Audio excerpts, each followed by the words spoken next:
A new bill is gaining some traction, getting some attention that would make more changes to your retirement planning. I'm going to hit the high levels of the details of this bill, tell you what I think about it, all that and more coming up.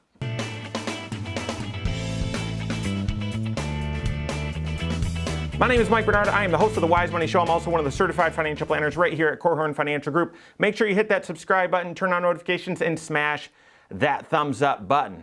All right, so a new bill aimed at helping folks in retirement is gaining some attention and some traction in Washington, D.C. Now, I don't know if you've noticed, we've got plenty of other issues to deal with right now, so this isn't going anywhere anytime soon, especially as the stock market's been very volatile this week, as we've got second wave happening in Europe, as well as starting to happen here in the U.S. But still, the fact that this bill is getting some attention, I think, gives it some likelihood that the merits of it and the components of it will be debated at some point in the future. Will these pieces garner more attention and have other features bolted onto it that then go before Congress for a vote?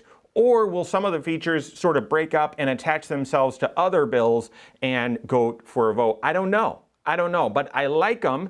I'm going to share with you the main points here coming up. Now, the primary one deals with required minimum distributions. And so you know all your pre-tax savings and your 401k, your IRA, all that sort of stuff, you never pay tax on the way in. It was a tax deduction when you contributed. And then it grows tax-free in capital gains or dividends, whatever else. They don't land on your tax return within that IRA, from that IRA. But then when you draw the money out of that IRA or pre-tax 401k, that's when you report it on your taxes as ordinary income. And if you set your financial life up so that, well, at that time in retirement, you're drawing money out, but you're not drawing that much out, by the time you reach a certain age, the IRS requires that you take out at least this much. You can take out more, and that's just fine, but you got to take out at least this much. Well, what's that age? Well, it used to be age 70 and a half. Why 70 and a half? There's no flipping reason. That doesn't make any sense. Whoever came up with 70 and a half, I don't know, they're not taking credit for it. I know that. Well, the Secure Act that took effect recently, you almost forgot about it, but the Secure Act that just took effect recently moved that age from 70 and a half to 72. Okay, so now we understand that. Well, then the CARES Act and the stimulus plan that was passed in late March said, yeah, actually, no, let's just forget about that for this year. For 2020, there is no required minimum distribution. Just ignore that for this year. All right, well, starting next year, 2021, barring not another stimulus plan here, which is totally possible, but starting in 2021, the age 72 is what prevails. Well, this new strategy or this new bill is suggesting that age get moved again to age 75. So I'm a fan. I am a fan. I don't really like the idea that the government will force you to draw money out of these someday. They really should. It should be at your discretion and when you need it. Now, I get it from the government standpoint. You've avoided tax on this money all along your entire life, right? You've contributed money, it was a deduction. It's grown, never been taxed. Now at some point they're gonna force you to take that money out. I get the premise. I just am completely on board with delaying that requirement age as late as possible. So this bill would move that required minimum distribution age from 72 to age 75. Love it. I love it. Here's what else I love.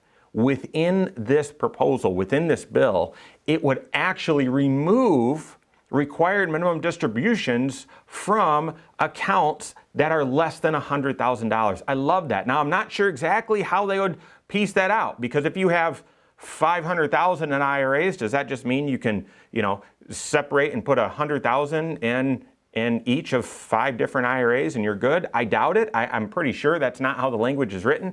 But cumulatively in pre-tax accounts, if your balance is less than 100,000, you wouldn't have to do any required minimum distribution. I love that idea. I love that. I can't tell you how many times we've worked with folks as they're getting older and older and older. They're into their late 80s, let's say, and their lifestyle is just not what it used to be. They're not traveling. They're not doing a whole bunch of stuff. Going to Walmart, that's a big week for them, right? They're just slowing down.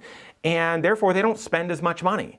Well, when they're forced to draw money out of their IRA of a smaller nest egg, of a smaller account, that can really add insult to injury. They're trying to contain as much of their finances as possible just in case they need long-term care services or something comes up. This is for rainy day, and the IRS forces them to take money out. So I love the idea within this bill that once your IRA is less than $100,000, you would not have to take required distribution. So I hope these two features actually do get some legs, do get some traction, and actually someday do get passed. Moving the required distribution age to 75 and eliminating the required minimum distribution for pre-tax IRA accounts that are below $100,000.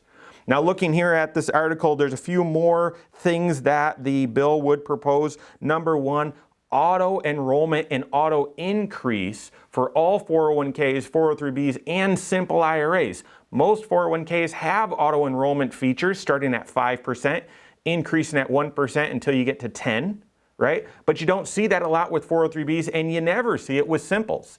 So this bill, this proposal, would actually require that for most plans, that you would start at 3% automatically enrolled, increasing at 1% until you reach to 10%. And it would require it for 401ks, but also 403bs and simples. It would increase and broaden the incentives for small businesses to open a plan.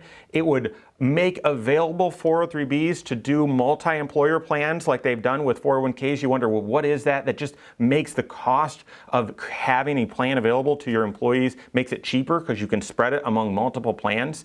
And then finally, and we don't get into this much, but we'll probably have a video about it in the future, it actually increases the amount that you could put into QLOCs, qualified longevity annuity contracts, to avoid required minimum distribution or delay. Not avoid, delay required minimum distribution. Currently, that limit is you can put $135,000 per person into these QLOCs and delay your required minimum distribution. This proposal moves that limit all the way up to $200,000. So we'll see if something like that gets passed. So here's the deal again.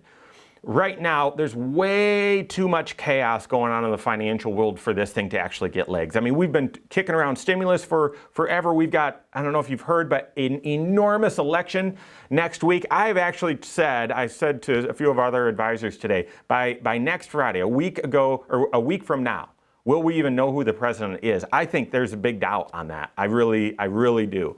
But so we've got all sorts of issues going on, plus the stock market has actually just had a terrible week and a half because of spiking cases and no stimulus and all this uncertainty. So will this thing actually get to a vote anytime soon? I don't think so. But maybe we get through this craziness, maybe next spring, maybe next year, this thing actually gets some legs, and attached with it, maybe some solutions to Social Security, some adjustments. I would love that. All surrounding the idea of the average American is just not on track where they need to be with retirement. I think this stuff helps. What also helps, working with your certified financial planner, going through that 5-factor retirement planning process, making sure that you are on track. And if you're not on track, that you know what you need to do to get on track for retirement.